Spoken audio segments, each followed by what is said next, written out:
มทั้งสองอันนั้นนะถีนะแปลว่าเสื่องซึมท้อถอยด้วยก็ได้มิทธะก็แปลว่าเสื่องซึมท้อถอยหรือท้อถอยแล้วเสื่องซึมก็ได้แล้วแต่ว่า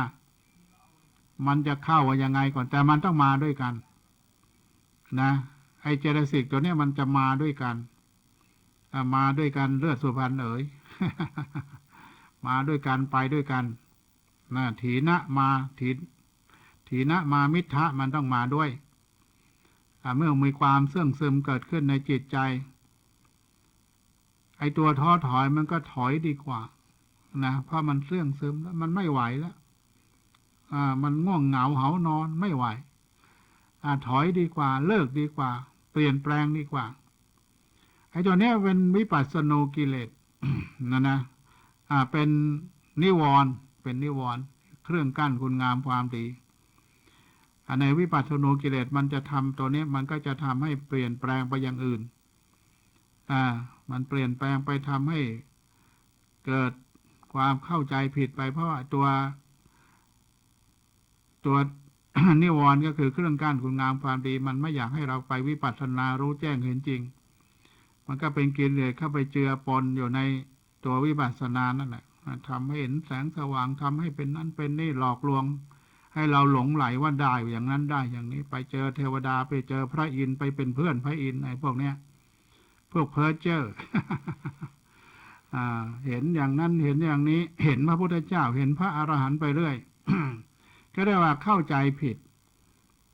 เพราะว่ามี กิเลสเข้าไปเจือปนก็เลยหลงทางไอ้พวกกันเรียกว่ากระทงหลงทาง มันหลงทางวิปัสสนาก็เลยกลายเป็นวิปัสสนูกิเลสมันเต็มไปด้วยกิเลสในสมองตัวเองนั่นแหละแล้วก็เข้าใจผิดว่าฉันได้แล้วฉันได้เป็นนั่นเป็นนี่ฉันเป็นอรหันต์เป็นโสดาบันเป็นพระอนาคามีเข้านิโรธสมาบัติไปเรื่อย เนี่ยนะก็อย่าเข้าใจผิดว่าเขาเข้าใจผิดเขาคิดว่าเขาจะได้อันนี้ก็เป็นเรื่องสำคัญแต่ขอให้เราฟังแล้วก็อย่าไปหลงไหล ได้เปลื้มกับพวกนี้แต่ว่ามันเข้าใจผิดได้ปีติชื่นชมเย็นดีว่าเราได้แล้วจะเจอพระอรหันต์แล้วเจอพระพุทธเจ้าแล้วนั่นครับมาพูดกันเยอะแยะ เนี่ยนะพอได้อย่างนี้ก็เอามาคุยเอามาเขียนเป็นหนังสือเป็นโตเป็นตะนะได้สำเร็จเป็นอรหันต์ไปแล้วก็มีเยอะแยะอ่านแล้วก็ก็คือว่าได้แค่วิปัสสนูกิเลสเท่านั้นเองแต่ว่าก็มาคุยว่าได้อย่างนั้นได้อย่างนี้อันนี้ก็เป็นเรื่องที่น่าเสียดายอันถีนะมันทำให้จิตเสื่องซึมท้อถอยจากอารมณ์ที่เป็นบุญเป็นกุศลคือมันมีเหตุเป็นปัจจัยที่เราให้ท้อถอยออกมาในการประพฤติวัดปฏิบัติธรรมนะเสื่องซึมแล้วก็ท้อถอยจากอารมณ์ที่เป็นบุญเป็นกุศลทั้งสองตัวนี่แหละถีนะมิทธะเนี่ยถ้าเราเกิดเสื่องซึมขึ้นมาแล้วเจตสิกตัวนี้มันจะทำหน้าที่ทำงานทำให้ถอยดีกว่าไอ้ตัวที่ถอยเนี่ยมันมาจากเหตุ5ประการด้วยกันก็คือว่าจากอาการกะกายจิตตาเนี่ยนะคือไม่มีความสุขกายสบายใจเลยมันประพฤติวัดนี่หมายถึงว่าการประพฤติวัดปฏิบัติธรรมมันไม่สุขใจสุขกายหมายว่าทางไอ้สถานที่มันก็ไม่สัปปายะอาหารไม่สัปปายะนะดูแล้วมันสกปรกรุงรังรกลูกหูลูกตาคือกายก็ไม่สบายใจก็เลยไม่สบายไปด้วยใจไม่สบายไอ้ร่างกายมันก็เลยไม่สบายมันก็เลยทำให้เสื่องซึมทำไปอย่างนั้นนะปฏิบัติไปอย่างนั้นมันก็รู้สึกท้อถอยถอยดีกว่าพอมันซึมแล้วมันก็จะถอย มันน่าเบื่อหน่ายนั่นแหละมันน่าเบื่อหน่ายน่ารำคาญก็ไปดีกว่าว่าจะอยู่5 วัน7 วันบางทีวัน2 วันไปดีกว่าก็เยอะแยะเหมือนกันพูดมาปฏิบัติธรรมหรือข้อที่2ก็ละสีตุนหาทินังอคมันพระหุลตาอคมันมหุลตาคือไม่มีความอดทนต่อความหนาวความร้อนไปก็ไม่ไหวปฏิบัติไม่ได้ทันทีนี้ร้อนเดี๋ยวเผาตายนะหนาวไปก็ไม่ไหวโอ้ยสภาพนี้มันแข็งตายแน่ขืนอยู่อย่างนี้ ปฏิบัติไม่ไหวก็ไม่มีความอดทนก็เสื่องซึมท้อถอยต่อไปไม่เอาแล้วนะตั้งใจมา5 วัน 7 วันเอาวัน2 วันไปดีกว่าไปหาที่อื่นดีกว่าก็ไป ก็มีเยอะประเภทนี้เนี่ยนะหรือ3กกัตตับพระกรรมเมสุทิฏฐานิสังสตาคือไม่เห็นผลในการงานที่ได้กระทำไปแล้วนะไม่เห็นผลอะไรเลยไม่เห็นผลว่าทำแล้วมันได้อะไรมันเป็นประโยชน์ยังไงปฏิบัติแล้วมันก็อย่างนั้นเมื่อยไปเมื่อยมาทุกไปทุกมามันไม่เห็นมรรคเห็นผลก็ว่างั้นมันเห็นจะเป็นเงินเป็นทองไม่เห็นตัวเลขก็มี มาปฏิบัติแล้วไม่เห็นตัวเลขก็มีนี่หมายถึงว่าการประพฤติปฏิบัติธรรมถ้าเราไปก็โชคจะดีหรือเปล่าก็ไม่รู้ลังเลสงสัยอีกนะเรามาโชคเราไม่ค่อยดีมานี่มาให้มันโชคดีหน่อยครับมันจะไม่ได้เรื่องซะแล้วว่างั้นมาแล้วยังไม่เห็นอะไรเลย อย่างนี้ก็ไปดีกว่า ถอยดีกว่าเนี่ยนะเพราะว่าหวังว่ามาแล้วมาดวงไม่ดีเลยมาปฏิบัติธรรมหมอบอกให้มาปฏิบัติธรรมมาแล้วมันก็ยังไม่ดีอีกก็ไปดีกว่าท้อถอยเสื่องซึมไปหรือสุดท้ายอุตุโภชนาทิพย์ อสัปปายะลาโภไม่ได้รับอากาศและอาหารที่ดีเป็นต้นอากาศก็ไม่ดีอาหารก็ไม่ดีเรียกว่า ไม่สัปปายะ คือมันไม่ดีทั้งหลายทั้งแหล่มันไม่ดีอารมณ์มันก็เลยไม่ดีจิตใจก็เลยไม่ดีก็เลยเสื่องซึมท้อถอยเนี่ยนะนี่หมายถึงว่าการมาประพฤติวัดปฏิบัติธรรมมันมีถีนมิทธะเกิดขึ้นก็เพราะเหตุ5 ประการที่เล่ามาคือไม่มีความสุขกายสบายใจเลยทางมาอยู่เนี่ยนะไม่คลึกครื้นไม่เพลิดเพลินเจริญใจเหมือนเราไปนั่งคาราโอเกะมันเพลิดเพลินเจริญใจเนาะไปนั่งฟังเพลงเขาเคลียนนักร้องนักดนตรีก็มีความสุขเพลงเบาๆ เล่าบางๆอะไรพวกนั้นนะนางงามๆก็ไปกันเถอะไปนั่นโดยมากก็ไปถมกันเต็มไปหมดนะวัดนี่ว่างไม่มีใครเข้า เพราะมันไม่มีอะไรชักจูงกิเลสทั้งหลายมันพอใจทั้งนั้นมันก็ไปกันนี่ก็บอกว่าในเรือนจำอาตมาเคยเข้าไปปี43ว่าจะเข้าได้เนี่ยโอ้ยเปิด5 ชั้นต้องรอแล้วรออีกรอแล้วรออีกเนี่ยเราจะไปเทศสักทีนึงก็เบื่อเหมือนกัน ต้องรอคนนั้นมาเปิดคนนี้มาพอเข้าไปข้างในจริงๆโอ้ยมันแน่นมันมากันยังไงสมัยปี2543มันยาบ้ามันจับกันเยอะเลยเข้ากันไปเยอะแน่นไปหมดถ้าไม่มีที่จะนอนต้องผัดกันนอนแต่มันไปแน่นอยู่ที่นั่นวัดก็ว่างก็ไม่เข้ากันมานะข้าวก็ปลาอาหารก็ฟรี ไม่ได้ต้องเสียเงินไอ้ที่นั่นมันก็ไม่ฟรีนะก็เสียเงินนะรัฐบาลต้องจ่ายให้นะค่าอาหารค่าคุกค่าตารางวัดนี่ไม่เป็นไรญาติโยมครับ บริจาคให้ฟรีนะขอให้มาปฏิบัติธรรมไม่มีก็ปฏิบัติได้ขอให้ตั้งใจปฏิบัติเขาต้องการเอาคนดีมาปฏิบัติประพฤติวัดปฏิบัติธรรมถ้าตั้งใจมาว่าให้มันได้ ได้มรรคได้ผลไม่ใช่จะมาเอา ตัวเลขนะไม่ดูไอ้งั้นมันไม่ใช่ จะมาหาตัวเลขในนี้ไม่มีนะเราบอกมาแล้วมันต้องโชคดีกลับไปโชคดีแน่มาปฏิบัติธรรมก็ดี คุณมาทำดีมันก็ดีครับตั้งใจมาปฏิบัติให้มันดีก็แล้วกันนะต้องอดทนต้องนิ่งต้องสงบต้องช้าต้องรอเพราะนั้นพระเดชพระคุณหลวงปู่พระธรรมมังคลาจารย์ก็เลยบอกนิ่งได้รอได้ช้าได้ ก็มันจะดีได้ไง นะนิ่งได้ทนได้รอได้ช้าได้มันถึงจะดีได้คนเราเนี่ยนะมันก็ต้องมีหลายอย่างที่มาประกอบด้วยกันไม่ใช่ว่าฉันจะเอาแต่ใจตัวเองมันไม่ใช่เราอยู่กันทั้งโลกมันมากมายอยู่กันทั้งประเทศอยู่กันทั้งบ้านทั้งเมืองมันก็มีเรื่องราวพลุกพล่านรำคาญใจมันมีอะไรต่ออะไรมากมายที่มันจรเข้ามาในชีวิตของเราต้องเยอะแยะก็ ต้องทนเอาต้องดูเอาต้องเห็นสภาพมันเป็นยังไงเท่านั้นเองเอามาดูในหน้า81ก็ว่าในแห่งการประกอบของสัมปยุตธรรมไอ้คำว่าสัมปยุตธรรมเจตสิกและจิตมาประกอบด้วยกันเจตสิกมาประกอบในจิตจิตมาประกอบในเจตสิกก็เรียกว่าสัมปยุตธรรมมันเกิดขึ้นมันก็มีหลายฝ่ายด้วยกันคือ3อย่างเช่น1สัมปโยคะในคำว่าสัมปโยคะในเนี่ยหมายถึงในที่ว่าแบบนะในเนี่ยคือแบบสัมปโยคคือการประกอบนัยยะมาจากนัยยะ นัยยะไม่ใช่หนังนัยยะนะนัยยะเนี่ยมาจากภาษาบาลีว่านัยยะหรือนัยยะนั่นแหละภาษาอ่านก็นัยยะจริงๆว่านัยยะ นัยยะเนี่ยมันแปลว่าแตกต่างนะนี่เติมคำว่าวินัยยะกลายว่าเป็นวินัยนั่นแหละวิเนี่ยแปลวิเศษนัยยะคือทำให้แตกต่างในก็แตกต่างวิก็คือวิเศษก็มันแตกต่างอย่างวิเศษมันแตกต่างกันไปอย่างวิเศษถ้าคนมีวินัยกับคนไม่มีวินัยมันแตกต่างอย่างวิเศษยังไงก็เพราะว่าคนมีวินัยก็มีระเบียบแบบแผนเหมือนทหารตำรวจเหมือนพระเดินบิณฑบาตก็ต้องเป็นแถวเป็นแนวมีระเบียบมีวินัยมีศีลมีธรรมของตนเอง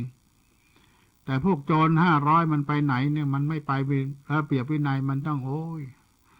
ตะรุมบอลชุลมุนวุ่นวายไม่มีระเบียบ อันนั้นเข้าตะรุมชุลมุนวุ่นวายต้องไปดูที่อินเดียนะถ้าลงรถเมื่อไรก็ลงแทบจะไม่ได้มันล้อมหน้าล้อมหลังโอ้ยมาขอสตังค์อาจารย์โรปีอาจารย์โรปีเต็มไปหมดเป็นร้อยนะเป็นร้อยถ้าเราจะลงรถเนี่ยจะลงคนหลังคนมันดึงไปหมดจีวรดึงกันคนโน้นดึงคนนี้ดึงโอ้ยชุลมุนเนี่ยแล้วมันไม่มีวินัยก็จะอยากให้มันเหมือนกันนะขอให้มันมีระเบียบถ้ามันเข้าแถวมันก็ไม่ยอมมันไม่ยอมเดี๋ยวฉันไม่ได้ว่างั้นนะไม่ยอมถึงจะให้เขาแถวพรึบเดียวมันก็มาล้อมเต็มเหมือนเดิมวิธีที่จะออกจากรถจะลงจากรถบัสได้เนี่ยเขาก็แลกเหรียญไอ้พวกรถทัวร์พวกอะไรเขาจะให้แลก100 รูปี100รูปีได้ไงเนี่ย100 บาทก็100 รูปี100 เหรียญนะถุงหนึ่งเนี่ยก็คว้างบนรถนะคว้างไปข้างหลัง100 รูปี200 รูปีคว้างไปเยอะๆหน่อยให้มันไปวิ่งแย่งเงินชุลมุนหัวแย่งลุ้นกันมาให้พวก คนที่มันวุ่นวายเนี่ยมันไปชุลมุนแย่งเหรียญกันอยู่เราก็ลงรถไปได้ในวิธีเบิกทาง ถ้าต้องมีเหรียญเบิกทางไม่งั้นมีเหรียญเบิกทางมันลงรถไม่ได้มันแน่นอยู่หน้ารถในระหว่างทางลงนั่นเองทั้งด้านหน้าด้านหลังเนี่ยรถบัสมันมี2 ทางลงอันนี้มันไม่มีวินัยไม่มีระเบียบวินัยนะคำว่าในมันจึงทำให้แตกแยกกันแยกจากกันอย่างมีระเบียบไม่ใช่แตกแยกกันขอไปทำให้เปลี่ยนแปลงทำให้มองเห็นว่ามันไม่เหมือนกันว่างั้นเถอะมันเปลี่ยนจากไอ้พวกไม่มีวินัยกับมีวินัยฉะนั้นคำว่านัยยะมันทำให้แตกต่างนะคำว่าไม่แตกแยกแตกต่างหมายถึงในที่ว่าด้วยการยกเจตสิกขึ้นมาเป็นประธาน ยกจิตเนี่ยคำว่าสัมปโยคนะว่ายกเจตสิกขึ้นมาเป็นประธานยกเจตสิกที่ชื่อว่าเวทนาเจตสิกขึ้นมาตั้ง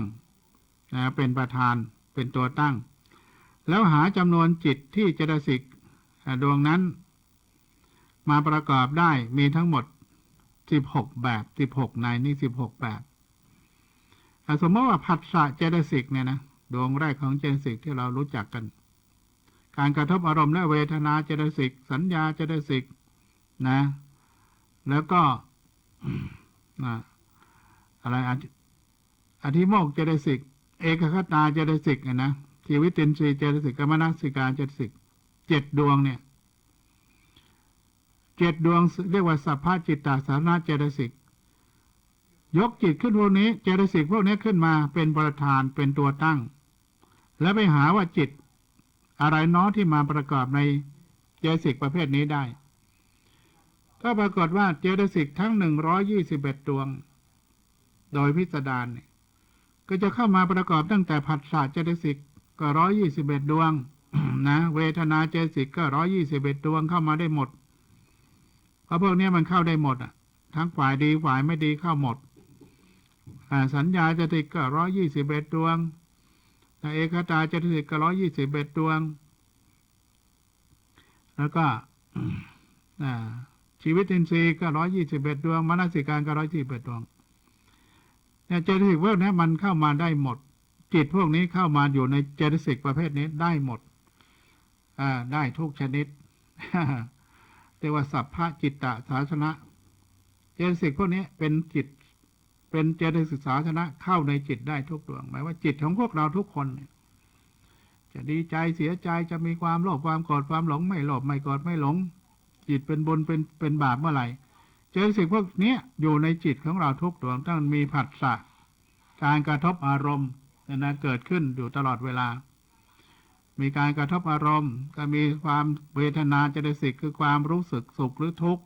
ในอารมณ์นั้นมีสัญญาความจำได้หมายรู้ในอารมณ์นั้นมีเอกตามีเป็นหนึ่งเดียวเป็นสมาธิตั้งมั่นในจิตนั้นแล้วก็มีชีวิตอินทรีย์จิตที่รักษาสัมปยุตตธรรมให้จิตเจตสิกเนี่ยรวมพลังกันอยู่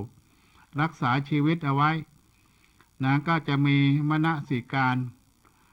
คือทำใส่ใจเข้าไปว่าใส่ใจเรื่องอะไรแต่มันต้องเกิดจากการกระทบอารมณ์เกิดการจากผัสสะนั่นก่อนอันนี้ก็เป็นเรื่องที่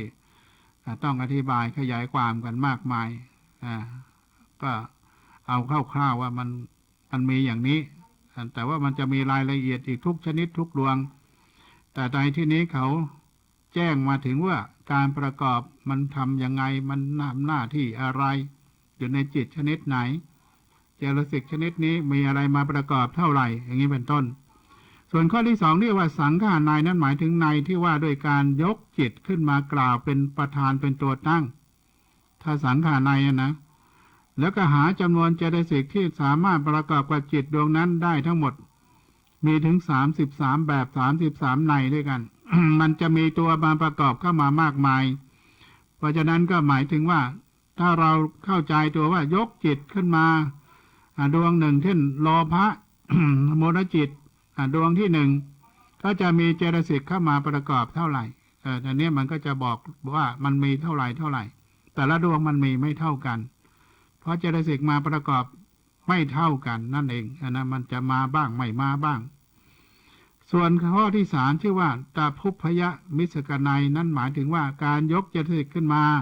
ตัวตั้งแล้วก็หาเจตสิกนั่นแหละเอามาประกอบในตัวเจตสิกด้วยกันเองเช่นคำว่าผัสสะเจตสิกเนี่ยก็สามารถมาประกอบกับเจตสิกได้51ดวงแต่ก็เว้นตัวเองนั่นหมายว่าตัวผัสสะเจตสิกนั้นนะจะรวมอยู่โดยเจตสิกในตัวของมันเองทั้งหมดนะทั้ง51ดวงเว้นตัวเองก็ตัวผัสสะเว้นไม่มาประกอบเพราะมันเป็นตัวของมันเองอยู่แล้วอย่างนี้เป็นต้นสมมติในห้องนักเรียนมีนักเรียนทั้งหมดกี่คนให้เราเป็นคนนับเนี่ยสมมติว่าพระวัชเรนเป็นคนนับนักเรียนในห้องมีทั้งหมดกี่คนก็จะบอกนักเรียนในห้องมี5คนจริงๆมันมี6คนนะเขาเว้นตัวเองคนนับก็ต้องเว้น เพราะเราเป็นคนนับก็นับว่ามันมีอยู่5คนนอกจากเราแล้วมันมีอีก5คนมันหมายความเป็นอย่างนั้นนะตัวนี้ก็จึงชื่อว่า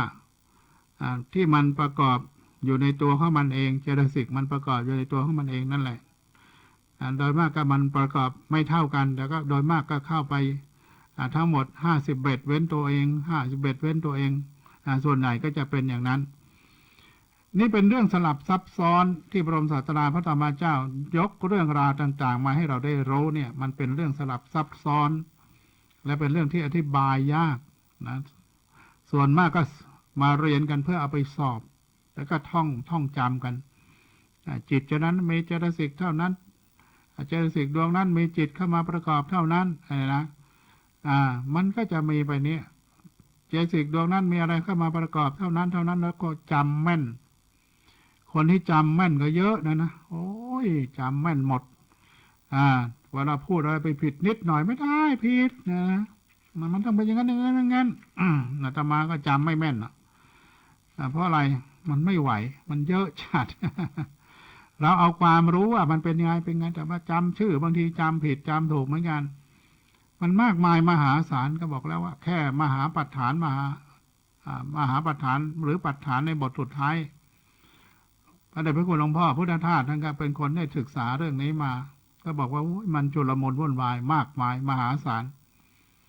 เหตุปัจจัยที่จะบอกว่ามี24นะ24ปัจจัยในปัฏฐานบทที่7บทสุดท้ายอภิธรรมจิตคัมภีร์นะแต่มันจะมีขยายปัจจัยแต่ละปัจจัยที่ไปรวมกลุ่มกันอีกมากมายแต่ละปัจจัยเป็นพันเป็นหมื่นกันไปอีกถ้ามีตั้ง24ปัจจัยมันก็เลยเป็นล้านปัจจัยในจำนวนล้านกว่าปัจจัยนะไม่ใช่ธรรมดาก็ต้องท่องใช้เวลาท่องตั้ง60 ปีหลวงพ่อพระธาตุท่านว่านะลองดูแล้วต้องใช้เวลา60 ปีท่องปัจจัยในมหาปัฏฐานว่าจะได้จบเรามีเหตุปัจจัยเรื่องราวต่างๆที่มากมายเกิดขึ้นในปัจจัยนะในปัจจัยมหาปัฏฐานบทสุดท้ายนะที่พระบรมศาสดาพระบรมศาสดาพระอาจารย์ได้ตรัสรู้ธรรมข้อนี้จะเกิดฉับพลันรังสีมาสีทั้ง6สีก็เกิดรัศมีเจ้าทั่ววรกายของพระองค์สว่างไสวมากมายมหาศาลเพราะเป็นธรรมที่มันไม่มีมนุษย์ธรรมดาคนไหนที่จะได้ตรัสรู้ธรรมรู้ความเป็นไปของปัจจัยต่างๆในโลกนี้มากมายมหาศาลได้เท่ากับพระบรมศาสดาพระอาจารย์ได้เพราะนั้นฉับพลันรังสีก็ปรากฏในพระวรกายของพระองค์อันนี้ก็เป็นเหตุหนึ่งที่เราได้มาศึกษาหาความรู้ในเรื่องราวของพระธรรมเนาะจริงๆมันก็ไม่มีอะไรแล้วมีสัมปโยคะ16ในมีอายสมณะเจสิก7ในเนี่ยนะมีอากุศลจิต14อีก15อีก5ในก็จะบอกว่ามันประกอบอะไรจริงๆแล้วมันก็ไม่สามารถจะบ่งบอกอะไรได้หมดเพียงแต่จำเอาไว้แล้วก็มาบอกในหน้า86ว่าสังหาใน33มีอะไรพ้องนะทั้ง33นั้นมีอะไรบ้างแต่ก็จะบอกไปให้หมดสอนกันให้หมดนั่นแหละเพราะว่ามันมีในหนังสือแล้วจนจบ หน้า87 จนจบหน้า87นะในหน้าที่82 83เป็นเรื่องของสัมปโยคะในทั้ง16ในก็บอกแล้วมันแตกต่างในก็แบบหนึ่งในหนึ่งนะอันเดียวกันหมดหนึ่งแบบหนึ่งดวงหนึ่ง ที่ในก็ถือว่าเป็นแบบหนึ่งได้อย่างหนึ่งได้นะเดี๋ยวเราจะเข้าใจในมันคืออะไรเพราะในเจสิกที่ชื่อว่าอายสมณะเจสิกทั้ง13ดวงเนี่ยก็เริ่มมีการประกอบในจิตนะจิตเข้ามาประกอบร่วมด้วยเนี่ย7แบบ7ในด้วยกันอันนั้นบอกมันมี7แบบนะส่วนอกุศลเจสิกก็มี14นะมี14ดวง14ชนิด14แบบก็มีการประกอบด้วยสัมปโยคะคือการประกอบด้วยแบบต่างๆที่จิตเข้ามาประกอบด้วยมี5แบบใน14ดวงมันมี5แบบคือ5ลักษณะมันไม่เท่ากันในโสมนัสเจตสิกซึ่งมี25นั้นมีแบบ เจตสิกที่มีเข้ามาประกอบด้วยมี4แบบ4อย่าง4ในนะก็เจตสิกทั้งหมดมันมี52รวมแล้วก็เลยเป็น เท่าไรล่ะ12เหมือนก็เป็น16ในใช่ไหมสัมปโยคะ16ในเอามาดูใน ในดวงจิต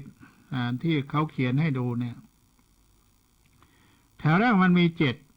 จิตเจตสิกมันมี7นะเขาเขียนในตัววงกลมว่า121ที่อาตมาได้บอกไปเมื่อวานคือหมายความว่าเจตสิกที่ชื่อดวงแรกนะผัสสะเจตสิกที่เราเรียนกันมาแล้วกระทบอารมณ์ดวงที่2ชื่อว่าเวทนาเจตสิกคือความรู้สึกสุขทุกข์หรือเบกขาในอารมณ์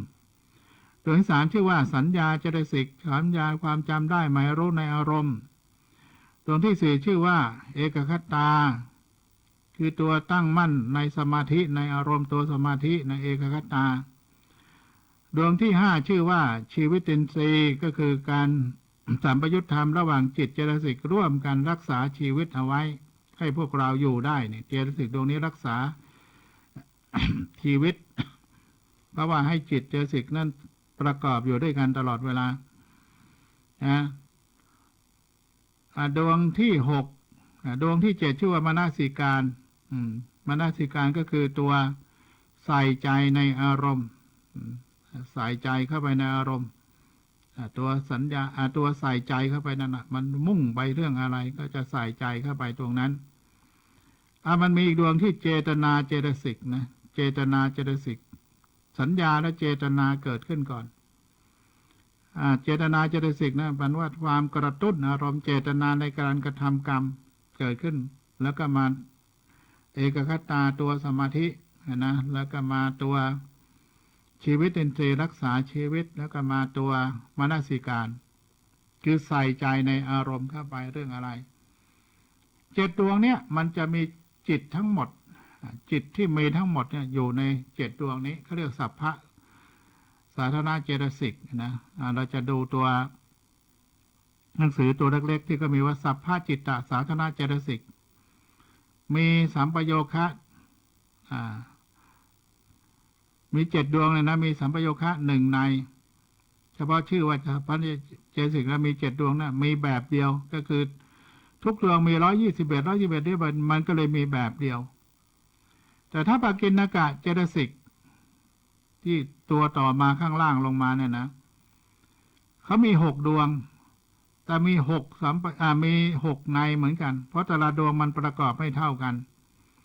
เช่นวิตกเจตสิกเนี่ยมีจิตเข้ามาประกอบ55วิจารเจตสิกมีจิตเข้ามาประกอบ66ด้วยกันตัวอธิโมกข์มี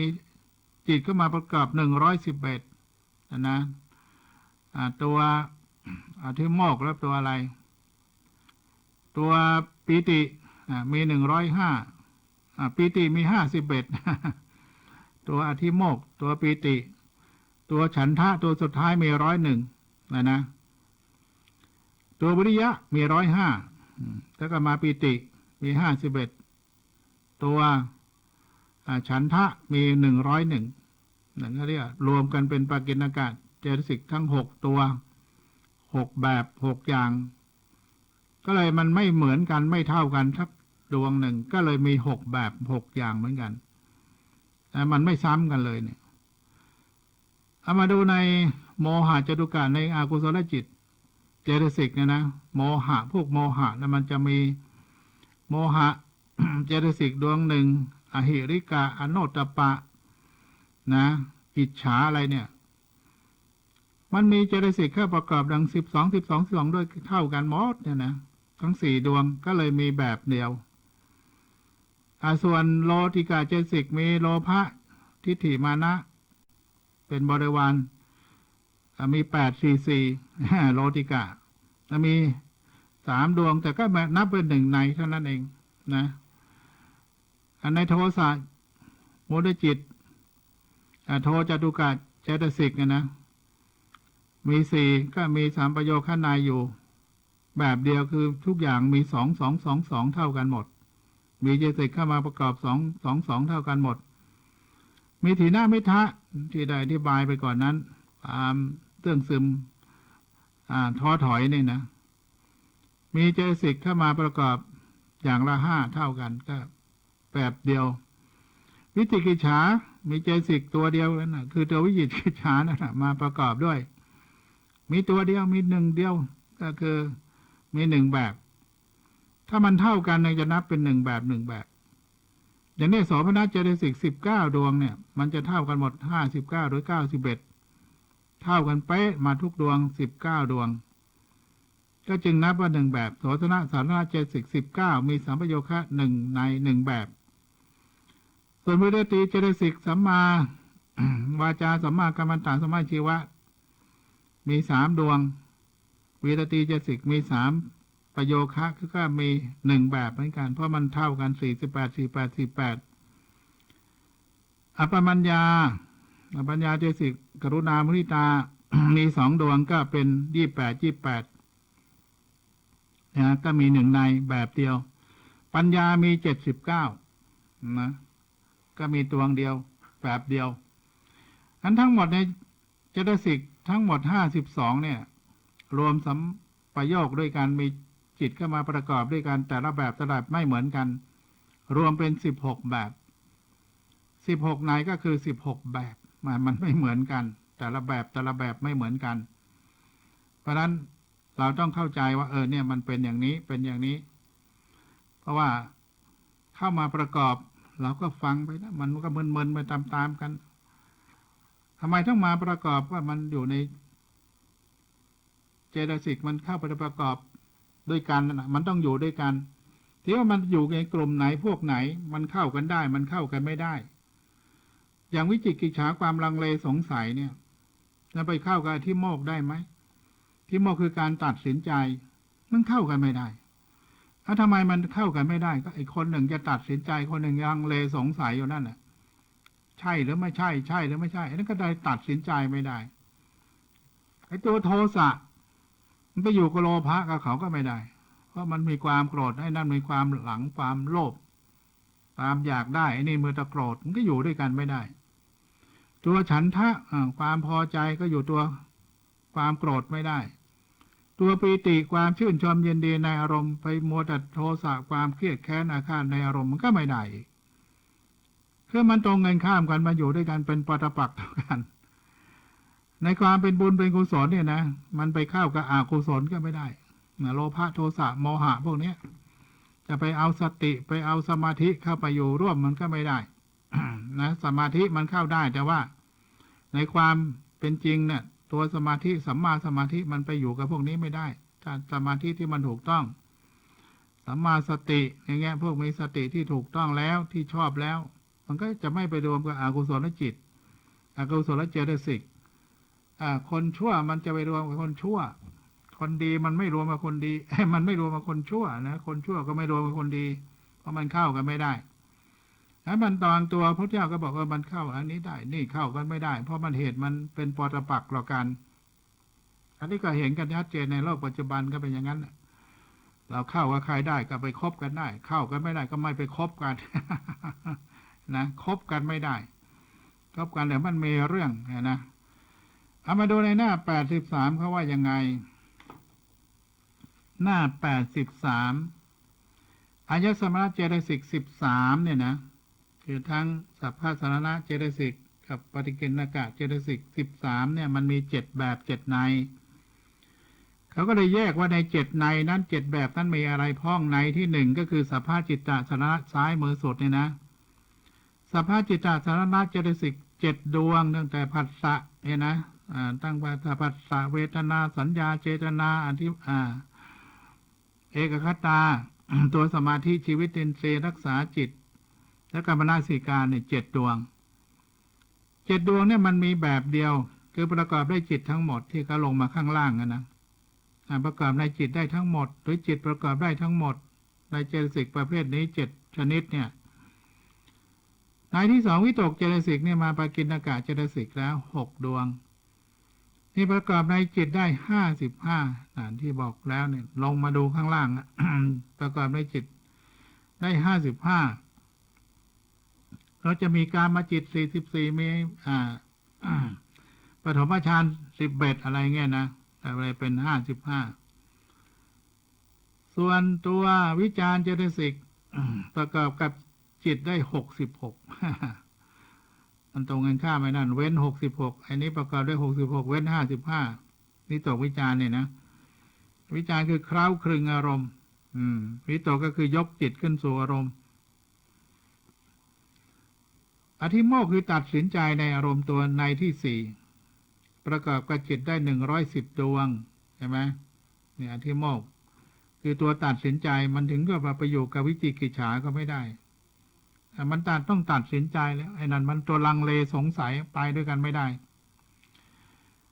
ตัวที่5วิริยะเจตสิกประกอบกับจิตได้105ดวงวิริยะความเพียรเนาะเพียรเผากิเลสตอนให้หมดไป เพียรไม่ให้กิเลสใหม่มันเกิดขึ้น เพียรทำความดีให้เกิดขึ้น เพียรที่ทำความดีให้เจริญมากขึ้นนี่แหละความเพียรประกอบกับจิตได้105 ดวง ความเพียรเนี่ยนะวิริยะคือความเพียรไม่ใช่มณะขยันนะต้องเป็นวิริยะนี่คือความเพียรเพียรที่จะให้ละเลิกกิเลสตัณหาราคะทั้งหลายต่อไปใจที่ 6ก็เรียกว่าปีติเจตสิกตัวนี้ชื่นชมยินดีในอารมณ์ประกอบได้จิตทั้งหมด51 ชนิด51 แบบ51 ดวงไอ้ปีติตัวเนี้ยมันก็จะไปเข้ากับโทสะไม่ได้ ตามโกรธอาฆาตเกลียดแค้นจริงจังมันก็จะมาเกิดปีติไม่ได้ปีติมันต้องชื่นชมยินดีนะปีติแบบฟ้าแลบฟ้าร้องฟ้าผ่าสั่นสะเทือนมาทั้งตัวใครได้ปีติก็เห็นน้ำมูกน้ำตาไหลพรากแต่ปีติมันเกิดขึ้นนะ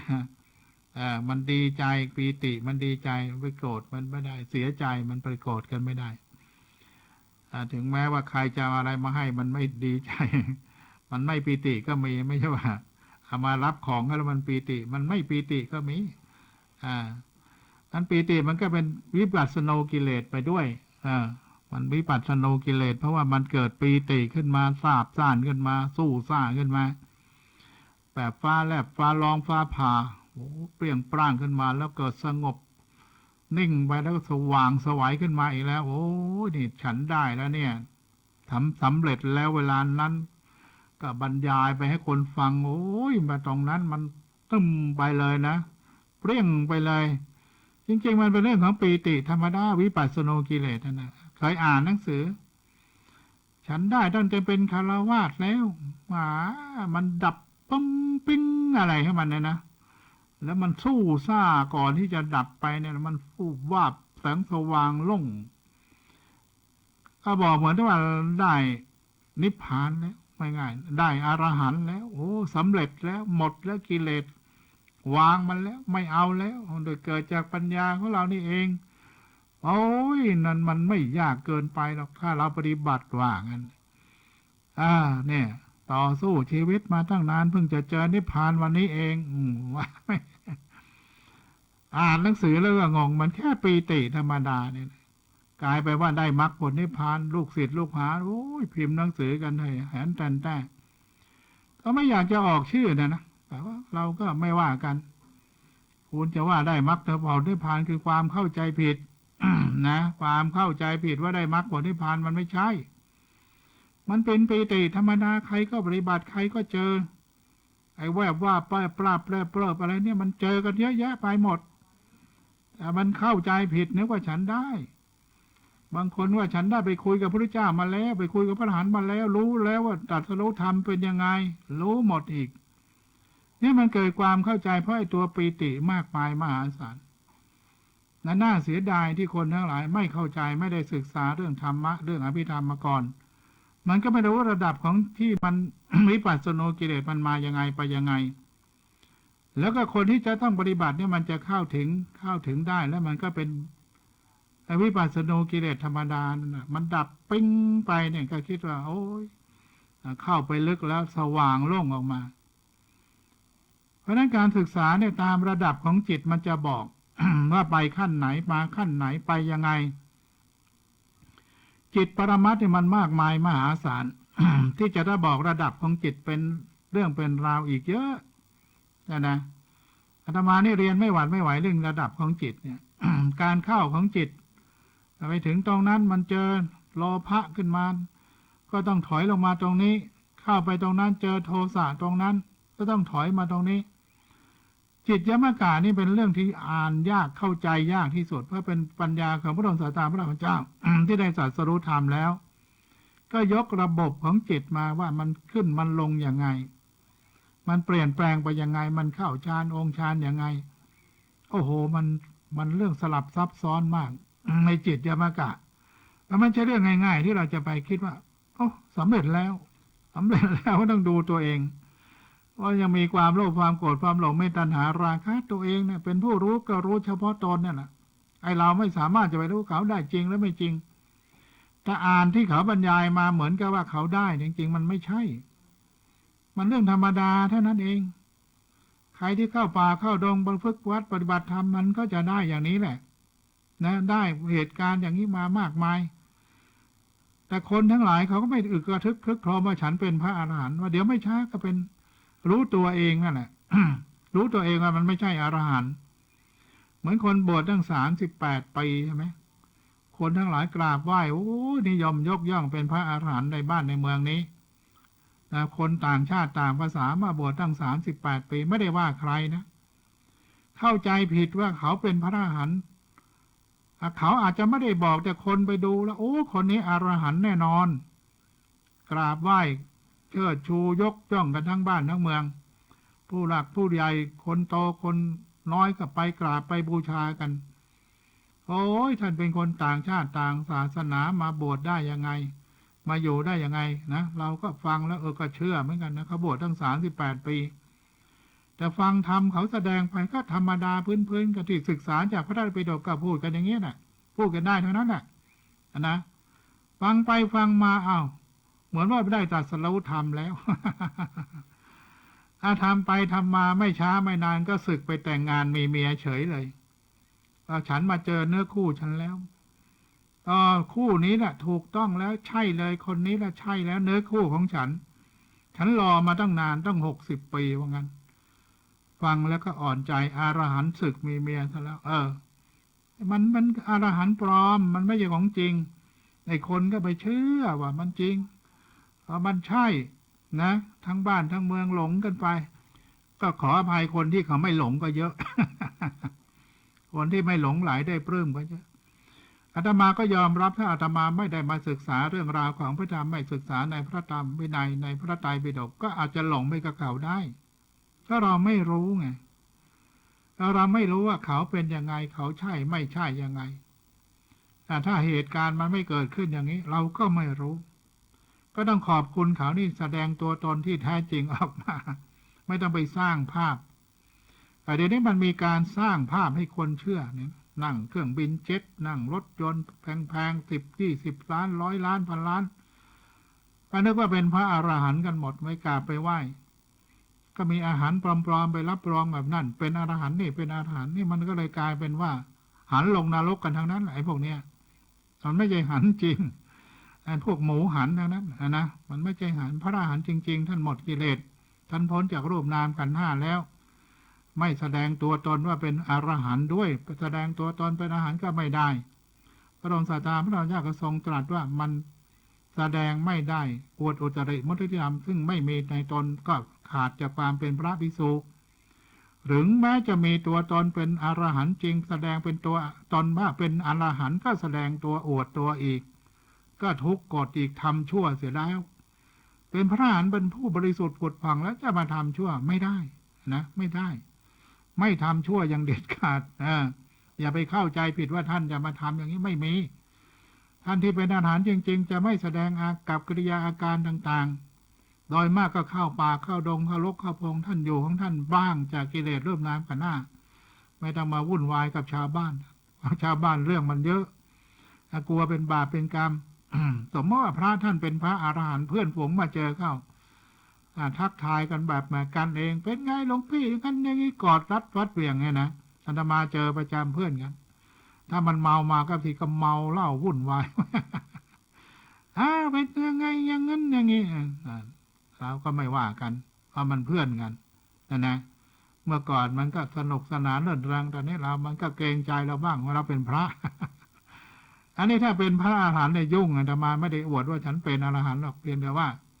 ถ้าท่านที่เป็นพระอรหันต์แล้วก็มาคนมาแสดงนี้มันก็บาปกรรมหนักอีกนั้นคนที่เป็นพระอรหันต์ท่านก็รู้ตัวว่าท่านจะไม่อยากให้ใครมีบาปกรรมหนักไปทำกับพระอรหันต์อย่างนั้นอย่างนี้ท่านก็ปลีกวิเวกไปซะปฏินิพพานในป่าในดงในถ้ำไปซะไม่ต้องมาอวดอ้างว่าเป็นพระอรหันต์หรือว่าให้ใครมายกย่องว่าเป็นพระอรหันต์เพื่อหวังลาภสักการะในตัวของท่านก็เป็นประโยชน์ของตัวเองมันก็สร้างความทุกข์ให้กับคนโน้นคนนี้สร้างกรรมสร้างเวรกันต่อไปอีกไม่วันสิ้นสุดนั้นพระอรหันต์ท่านรู้ตัวของท่านก็ควรจะไปสู่ที่สงบแต่มากก็ไปบิณฑบาตกับเทวดานั่นแหละ บิณฑบาตตามป่าตามเขาพวกคนทันทั้งหลายเขาก็มีทำบุญกับพระอรหันต์เขารู้ว่าใครเป็นอรหันต์จริงอรหันต์ปลอมนะพวกเทวดารุกกับเทวดาเขาก็มีทำบุญกันในโลกมนุษย์ของเรานี่เองแต่นี่แหละคือตัวปีติจะให้รู้ว่าไอ้ตัวปีติเนี่ยมันตัวอันตรายถ้าคนไม่รู้แล้วไปหลงมันละยุ่งเหมือนกันนะปีติเกิดขึ้นก็มันประกอบได้ในจิต51ชนิดมันก็ต้องมีหนังสืออีกชนิดหนึ่งที่มาแยกอีกแต่ละดวงมันมากมายในหนังสือเล่มนี้เขาอธิบายเพียงแค่นี้ก็เอากันแค่นี้จะไปเข้าใจอย่างนั้นมันต้องอธิบายกันอีกเป็นปีๆแต่ความประโยคในของมันเนี่ยนะแต่ละไหนแต่ละอย่างของมันมีดวงนั่นก็ประกอบดวงนี้ได้ดวงนี้มาประกอบดวงนั้นไม่ได้เลยนะเป็นสัมปโยคะแล้วตัวที่7ก็คือฉันทะเจตสิกก็ประกอบได้101ดวง100ก็อีก1ดวงฉันทะเนี่ยมันเป็นได้ทั้งฝ่ายดีฝ่ายไม่ดีว่าความพอใจของเราไปพอใจทางดีก็ได้ทางไม่ดีก็ได้อิทธิบาท4หนทางความสำเร็จก็ต้องมีฉันทะเป็นหัวหน้าความพอใจซะก่อนพระองค์ศาสดาพระพุทธเจ้าทรงตรัสถึงเรื่องพระพุทธศาสนาเนี่ยนะถ้าเราจะมีความรู้ในพุทธศาสนาเราสามารถเข้ามาศึกษาพุทธศาสนาได้เข้าใจในพุทธศาสนาได้ก็ต้องตัวฉันทะเป็นตัวแดนเกิดของธรรมะที่เป็นมงคลที่สุดก็คือตัวฉันทะนี่แหละไม่ว่าคุณจะทำอะไรต้องมีตัวฉันทะเป็นตัวนำจะเรียนจะเล่าจะทำอะไรก็แล้วแต่ถ้ามันไม่มีความพอใจมันไปไม่ได้หรอกไอ้ตัวพอใจเป็นตัวชักนำให้เราไปทำหน้าที่งานเรื่องนั้นเรื่องนี้ด้วยความพอใจทีนี้ไอ้ที่เราไม่พอใจเนี่ยมันไม่สำเร็จงานเพราะมันไม่พอใจถูกบังคับให้ไปทำมันก็ทำไปสังกตายทำไปวันหนึ่งนะอาตมามาเจออภิธรรมนี่ว่าจะเรียนบาลีให้เป็นพระมหาเมื่อก่อนเลยนะมาเมื่ออยู่ปี38-39เนี่ยมาเจอบาลีก็ว่าจะเรียนบาลีว่าเป็นพระอรหันต์ ไม่ใช่เป็นพระมหามามึนเรื่องพูดว่าอรหันต์ไปเนี่ยเป็นพระมหาเนี่ยมันใหญ่โยกไปอยู่สุพรรณเป็นพระมหาก็พอแล้วประเรียนธรรม3ประโยคไปอยู่สุพรรณก็ใหญ่แล้วพระมหาท่านมหาไปไหน นะก็ใหญ่แล้วอยู่บ้านนอกคอกนานี่เป็นพระมหาก็ใช้ได้ว่างั้นแต่พอเอิญมาเจออภิธรรมเขาเรียนอภิธรรมวันที่วัดลำเปิงนะพอเจออภิธรรมนั้นก็เลยทิ้งมหาไม่เอามาเอาอภิธรรมดีกว่าแต่มันเกิดชอบใจฉันทะความชอบใจเกิดขึ้นก็เลยมาล่ำมาเรียนมาท่องมาบ่นในเรื่องพระธรรม10 กว่าปีนี่ก็ยังศึกษายังเรียนยังอ่านยังท่องยังบ่นอยู่อย่างเงี้ยนะก็ท่องบ่นไปจนวันตายแล้วก็เลิกกันในการทำดุษฎีนิพนธ์ก็ทำแต่เรื่องอภิธรรมที่จะส่งเขาเรียนปริญญาเอกเนี่ยนะอันนี้อาตมาบันทึกอยู่ในเดือนตุลาคมนะเนี่ยต้องบันทึกล่วงหน้าไว้นานเพราะว่าต้องใช้เวลาในการทำดุษฎีนิพนธ์อย่างหนักหน่อยคือคนมันจะจบปริญญาเอกไม่จบปริญญาเอกอยู่ที่การเขียนดุษฎีนิพนธ์เขียนสาระธรรมส่งตามหนังสือต่างๆให้ลงนะคือต้องเขียนหนังสือได้เขียนได้คนเขาอ่านรู้เรื่อง จบปริญญาเอกแล้วเขียนหนังสือไม่ได้บรรยายไม่ได้ก็มันจบปริญญาเอกไปทำไมนะเขาต้องให้มีความรู้มีความสามารถจริงๆเขาจึงจะให้จบเผอิญว่าอาตมาเนี่ยจริงๆก็เป็นนักเขียนนั่นแหละแต่ว่ามันไม่มีเวลาหนึ่งทำรายการวิทยุตั้ง15 ชั่วโมงต่อสัปดาห์สอนหนังสือด้วยบรรยายธรรมไปด้วยก็มีกิจนิมนต์ต่างๆอีกด้วยมันก็เลยช่วยให้ไม่สามารถจะทำมานั่งเขียนหนังสือได้ลงตัวมันไม่มีเวลานั้นก็ต้องบันทึกรายการต่างๆไว้ให้มันมากเข้าไว้ หลายๆเดือนหน่อยจะได้เอาเวลาไปทุ่มเทในการเขียนค้นคว้าศึกษาวิเคราะห์วิจัยในเรื่องต่างๆด้านพระธรรมมาทำเป็นหนังสือเป็นเล่มขึ้นมาแล้วก็ได้ส่งเขาตรวจสอบถ้าผ่านเขาก็จะให้จบไม่ผ่านเขาก็ไม่ให้จบ เขาดูว่ามันถูกต้องคนครูบาอาจารย์ทั้งหลายผู้มีความรู้ก่อนๆเขาก็จะมาช่วยกันตรวจถ้าเห็นมันแก้ไขต้องแก้ไขเขาก็สั่งให้แก้ไขอย่างนั้นอย่างนี้จนกว่าเราแก้ไขให้สำเร็จรู้เรื่องไปมันก็ผ่าน ถ้าเราไม่แก้ไขมัวแต่ ว่าของฉันถูกของท่านไม่ถูกนี่ก็ไม่จบต้องของเขาถูกของเราผิดก็แก้ไปให้ถูกต้องตามที่เขาต้องการ นี่คือการเรื่องเรียนระดับปริญญาเอกนะต้องค้นต้องคว้าต้องหามาด้วยตัวเองมันจะต้องมีความรู้ภูมิความรู้มันต้องให้พอไม่ใช่จบมาแล้วมันไม่ใช่รู้ ไม่รู้อะไรก็ไม่ได้จบไปทำไมนะแล้ววันนี้อาตมาภาพก็ได้นำ เรื่องราวการเรียนพระธรรมเรื่องราวต่างๆในสารธรรมในเจตสิกปรมัตถ์เนี่ยนะก็คงจะจบเรื่องเจตสิกปรมัตถ์ไว้เพียงเท่านี้นะเพราะว่ามันอธิบายไปก็งงไปในหน้านี้ก็พอเพราะอธิบายต่อมันก็เรื่องระยิบระยับไปหมดอธิบายให้โยมฟังก็ยิ่งงงไปเปล่าๆเรื่องต่อไปก็คือจะเป็นเรื่องของรูปปรมัตถ์นะเรื่องรูปปรมัตถ์อธิบายขยายความให้คณะสัตยาญาติโยมทั้งหลายได้ฟังต่อจากเจตสิกปรมัตถ์ที่จบไปแล้วนั้นเป็นรายการเรียนพระอภิธรรมดำเนินรายการโดยพระวัชรินทร์ ปิยธรรมโมข่าวสารเพื่อการประชาสัมพันธ์ด้วยทางสถานีวิทยุพระพุทธศาสนาเพื่อการศึกษาและวัฒนธรรม FM